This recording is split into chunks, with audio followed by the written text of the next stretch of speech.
we do have our third game here with the draft ready to commence shortly, as it is Ayyubids for Liquid DeMu on this side of Gorge, with Kiljardi's Rus on the other side to match. I think it's very, very interesting that DeMu decides to go for one of Kiljardi's maps here in this draft, because that can actually throw Kiljardi off. He might not have expected that DeMu would try to go for something like that. And here, I would even argue that this is not a bad matchup for Ayyubids. In fact, it's really, really strong, because it just has that potential to go for a really nice timing in the Castle Age. Of course, the Ruse, very, very strong on Gorge. They have the Kremlin, that early defense, being able to go into the second TC, fast to the Castle Age. We'll be able to contest a few relics, maybe go for some early Ruse Palisade walls. This is a complicated matchup. What do you think about it? I couldn't agree with more with what you said, Voldemar. You know, Ayyubid has developed a reputation as being almost the kings of Gorge over the last few months, right? Because similarly to Himeyama to an extent, although your wood line is very safe initially, it comes down to the food in this kind of a matchup, doesn't it? With it being so exposed and the rest of the map being vastly open, and Ayyubid being such a tempo-oriented, timing-based civilization, when they find that Castle Age, if they're able to control the food with, you know, the premium unit that we have seen develop in these past few months, the Camel Lancer in Castle Age, if he is able to control the food that Kiljardi has access to, if he does opt for that second TC, especially when he is desperate for that food as the Rus, it's a worrying position for Kiljardi to find himself in. Rus, a very powerful civilization, very versatile civilization. They've been, you know, a force to be reckoned with in these past months, without a doubt. But on this map, in this matchup, they might find themselves struggling. Absolutely. This is going to be a very, very interesting showdown here between the Ayyubids for DeMu and Kiljardi's Ruse. Now, we've talked about it before, that Kiljardi's approach is often very timing-oriented or very, very aggressive. He could take Ruse many directions here. Of course, Ayyubids being a natural counter to a cavalry approach, we will see a very difficult mid-game here, I think. Absolutely, and you know, most commonly when people think of Rus, right, they think of the standard Kremlin, very safe 2TC timing, which is difficult to push, hard to punish, right, not only with the defensive landmark that is the Kremlin and its arrow fire, right, but also the Kremlins that are able to be called the militia, which are so powerful on the defense and also on some shorter maps on offense, right? Makes it almost impossible to push Rus in the feudal age for a lot of civilizations, and later in the Castle Age as well. But knowing the type of player Kiljardi is, and especially with one of Ayyubid's weaknesses, which is of course that initial feudal age, having very few bonuses in that age for them militarily or economically, besides the Golden Age 1 bonus from the House of Wisdom. Honestly, I would not be very surprised if we see an extremely aggressive feudal age here from Kiljardi.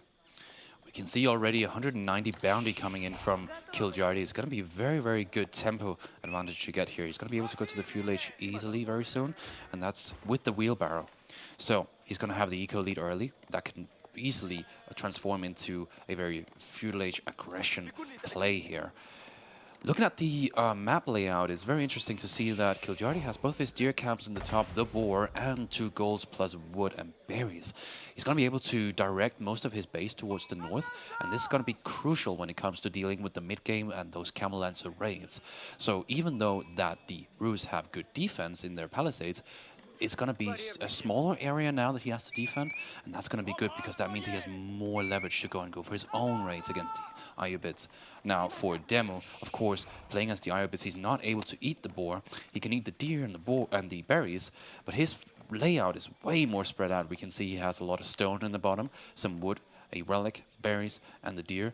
But it's similar to the top side as well, and so that means that DeMu might have to play a little bit more wide here if he can get the control of the game. Yes, absolutely, and control of the game is something that DeMu would definitely have to prioritize here, right? Rus is a powerhouse civilization. The later they go inside of the game, right? We have seen, you know, they have access to so many things the longer the game goes on, whereas Ayyubids, as we mentioned, they are a very tempo-based, very timing-oriented civilization. They have sharp, you know, angles in terms of game state that they need to meet and control in order to always be a step ahead and in a position of dominance over the other civilization. Because in terms of scaling, they have not too much going for them. So if DeMu can put himself in a position where not necessarily to, you know, almost brutalize Kiljardi with an all-in, but just control him and contain him, then he will be in a good spot to secure a lead. Very interesting opening here, coming from the Ruse now with 200 wood in the bank and now gathering this stone. It looks like Kiljardi will take a little bit of a slower approach, going for that second TC. This will allow the Ayyubid player here to go for a Castle Age if they want to, but they could also turn things around and try to go for a push, because that Kremlin is towards the bottom. It does not secure much towards the top. Yes, that's right. This standard military opening from the Ayyubids that we have come in to see is not going to be present here just now, as DeMu opts for it. Oh no, oh, excuse me. It is in fact the Desert Raider reinforcement wing opening for DeMu, which is standard for Ayyubids at this stage in time, right? But with the Kremlin positioning, Kiljardi is going to be safely gathering that stone, and the only thing he has to worry about is the placement of the TC, right? Will he play it quite safe and meet a good timing, placing it close to his base where it can't be pushed off or harassed by the Desert Raider? Or will he opt for a play where he fends off that Desert Raider to secure more of the map to himself and external resources?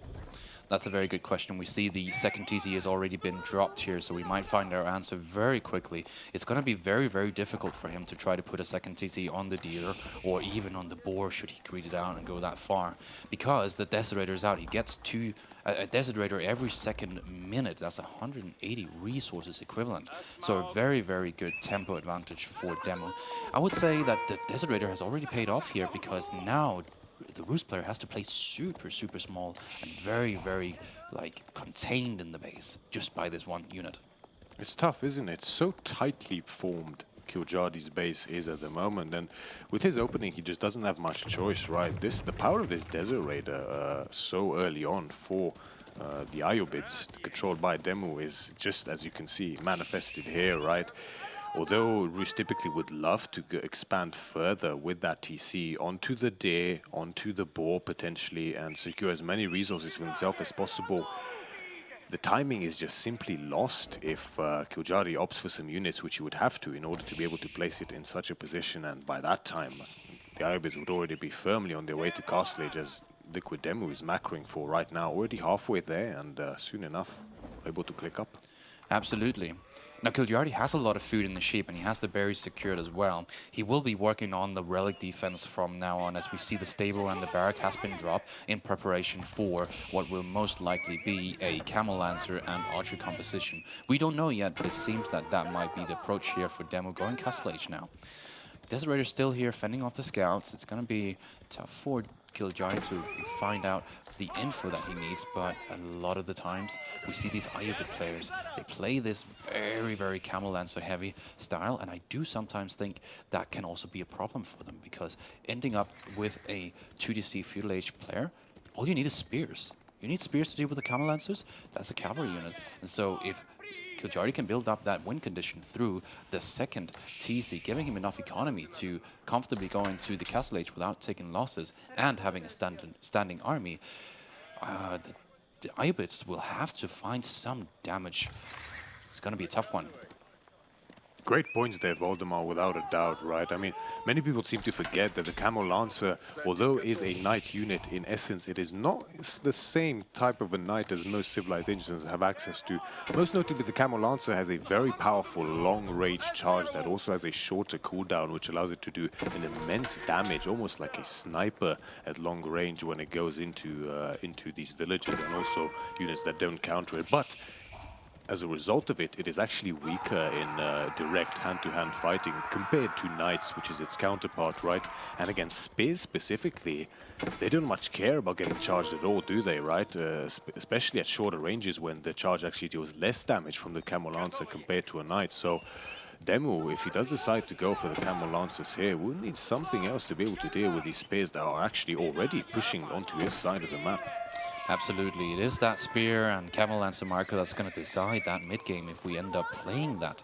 Now, we have seen very, very strong micro points from players like Vortex being able to sort of get around that race from the Spears. That's Camel Lancer just able to charge at point-blank range, and that can cause a lot of damage. It might not be the full potential, but it's enough to be able to deal with counter units. And so we'll need a lot of Spears to deal with Camel Lancer or try to keep the Camel Lancer units a number down. We don't see any macro really towards that Castle Age just yet for Kiljardi. He's looking for some eco upgrades. The survival techniques now going out on the deer is going to be a nice income boost. Yes, and this is definitely necessary for Kiljardi to obtain here, right? He needs to secure these resources whilst he's able, because the truth is, although he has to stay feudal in order to be able to fend off this initial Castle Age pressure from the Ayyubids, the longer that stays, and the longer he stays in feudal age, if DeMu is able to mount a composition that can actually withstand him being ahead in technology with the veterancy as well as the premium units, Kiljardi will eventually be forced on the defensive and be pushed off of these exposed food resources. We saw the sheep before. He had a very high number Kiljardi, and now we can see the consequence of that. He has enough sheep that DeMu is now in a very tough position up against feudal age units. He is not able to push out of his base to grab those deer himself, and this is what's going to be so important when it comes to containing the Ayyubid player. It's that early aggression here that will delay enough, like we saw in the previous games as well against the Malians. That woodline push causes so much idle time because it's half the economy, and it's the same here. He's not able to get enough food to be able to push out the Camel Lancers, and that's a very, very strong way to deal with the build-up. Yes, we just see Kiljardi's signature aggression coming in here. Just another timing found here, recognizing the food shortage that DeMu has here. And, you know, you might think he has to be on the defensive, playing two town centers like this against the Castle Age timing of the Ayyubids here. But no, he decides he will be the aggressor, pushing forward with his horsemen and his spears, harassing them, causing that crucial idle time that he needs to buy himself time and space to gather his own exposed food on the back of this, right? And causing DeMu issues that he probably didn't expect initially. Yeah, we can see Kiljardi has gone up on the boar, he has got the deer, he has advancing his base towards that top side, and that is very, very comfortable. He can keep the aggro on the left side, and therefore he can maybe pause on the walling and stuff. Little bit of a mistake here, not being able to drop the hunting cabin on that board, causing a lot of idle time to himself. I don't think he sees that. Neither way, we will still see more units coming out. 5 production buildings for Kiljardi will be able to push out knights, spears, maybe more horsemen. This is very, signature Kiljardi play, as you mentioned before. Yes, and you can see just the struggle for DeMu here, right? Typically, when you do go for that growth wing in Castle Age, you want to leave just a little bit on your starting berries in every bush just to get that boost with the food income from the growth wing in Castle Age. But DeMu, being so starved for food initially in the game, due to Kiljardi getting most of the sheep, he can't even afford to do that. Forced to gather the rest of his berries just to find the timing he needs and get the units needed in order to push back this feudal aggression from Kiljardi, as the first dervish does bring the relic back just in time. He's about probably going to get sniped by the knight. Doesn't quite manage to deposit it as the dervish does go down. And more aggression here from Kiljardi. I'm not sure if DeMu actually has the units to push this back initially. Of course, he will push it back after a short little while, but the idle time is caused, right? All of the gold villages for DeMu being forced back to the town center as more and more units stream in for Kiljardi, pushing in inside of DeMu's base here in a game where we thought he'd be the aggressor on this 2TC play, especially so condensed as we have seen initially. He in fact is the one to pressure DeMu and keep him pinned in his base at this early stage. I think this is unfortunate for Kiljardi now. He has got a little bit of an eco lead, but DeMu has got those 8 free vills. This fight here was not so good because the archers were already in Castle Age. Therefore, without blacksmith upgrades, you're not going to be able to withstand the damage, even on your knights. You simply do not have enough ranged armor to deal with a simple archer that is in Castle Age. And that is the difficulty for Kiljardi here. Even if he techs into premium units like he has done here with the knights, they're simply not going to be able to withstand something as simple as a wood archer. Yes, that's right. Just a little bit of overzealous there from Kiljardi, losing it pretty respectable portion of his military mass here, and we see the consequences of this manifesting here as 12 veteran archers on the field for DeMu, 5 lancers, 2 dervish now, as well as the 3 desert raiders from the military wing reinforcement is now being pressured on the food. Kiljardi has 6 inside of the wooden fortress. They will be safe for now as Kiljardi looks to mount a defense, but DeMu instead steers towards the north side of Kiljardi's setup here on his side of the map. And he's just going to target potentially those food villages on the berries, if I'm not mistaken. This is very, very, very difficult to deal with. Villagers going down, the relic is also being captured, and that relic defense is not going well for Kiljardi right now. Archers taking shots at the spearmen and the knights here. We can see the damage coming through from such a small handful. Now, the relic does go down, the walls are coming up now. Kiljardi realizes this is not going to be his game in terms of aggression. Now he's being pressured and he will need to play this more defensively. Unfortunate situation.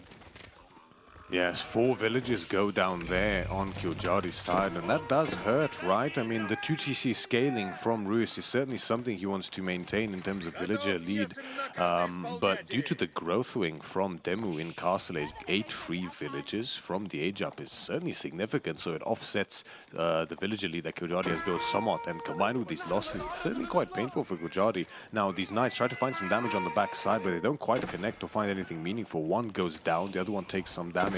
And more food being denied here from Kiljardi. That deer pack and berry spawn there in the north that he would have loved to have secured is now, in fact, in DeMu's hands. Absolutely, and that is the crucial part here. We understand that the top side, the spawn, with a lot of food generation on the top side for Kiljardi, was going to be initially really good for him because it would be highly effective for him to play aggro and then secure that without having to wall a lot because his army would be able to guard it. But now his opponent has control of it, and therefore he has no access to food beside the berries on the right side. Yes, behind all this pressure that DeMu is putting on Kiljardi here, onto his food, which is the resource he needs most now, as we see behind this, the relics are being snatched up by DeMu as well. 2 already in, a 3rd on the way, more likely to come afterwards. Decent military mass here from Kiljardi, 8 knights as well as 4 spearmen, but the Kremlins are called in to help mount his defense. But this is a double-edged sword, Voldemar, isn't it? Because sure, those Kremlins assure your safety at this point in time, but they cost food to actually summon, don't they? Which, at this stage, you really need to age up whilst also mounting a defense at the same time. So all DeMu has to do is just pull back at first, wait for the militia to run out, and then hit once more. Absolutely, and food is not the best situation for Kiljardi. He has been making farms, and now he's taking a fight in the middle without the military superiority. 37 units to 11. Kiljardi now losing even more knights. Ram is going to come in, take down that tower, and therefore DeMu will be able to contest that farm setup that Kiljardi has been cooking here. This is going to be very, very difficult to get out of. In fact, I would say this is pretty much GG already. Severe overextension by Kiljardi once again for the 2nd time this game. We saw in that early part of the Castle Age, he's done great work in actually keeping DeMu pinned in his base, initially causing good idle time, but just got a little bit excited with the damage that he has found. Lost a good chunk of his military mass, and now again he pushes forward way beyond his reach and is cleared up almost entirely. Villagers desperately repairing the wooden fortress on this front there in order to sustain themselves as more and more units stream in. Kremlins once again called forth the militia from the town center and the Kremlin to mount some type of desperate defense, but at this point only 2 spears to Kiljardi's name as the villagers inside the wooden fortress are likely to go down. 6 dead already, and now the rest of them will die as well, and with that, game is called 2-1 for Liquid DeMu. It's 2-1 so far for Liquid DeMu here up against Kiljardi. It's a little bit of a nerving set here, don't you think? It's definitely some tough games. Absolutely. I mean, these two are quite evenly matched so far, as we have seen some intense, close games as we have witnessed today in this set. And it looks like we're going to have just a little bit of break from DeMu, perhaps needing to go to the restroom or such. But yeah, I mean, it's difficult, isn't it? Finding yourself on match point here, right? One more loss is all Kiljardi can manage to suffer before he is officially eliminated from the tournament. Absolutely. The next pick that Kiljardi is making is going to be absolutely necessary here. Now, he did lose out on his home map. the gorge. And so he's now going to be forced to play either Hill and Dale or Frisian Marshes. Now, I would probably assume that he would like that early rush distance from the Frisian Marshes, but it's a really good defensive map because you have so many sheep. Now, going in on the Hill and Dale, that's super defensive. And so maybe Kiljardi could predict DeMu's pick, but DeMu could also throw a large curveball here and ultimately throw Kiljardi off completely.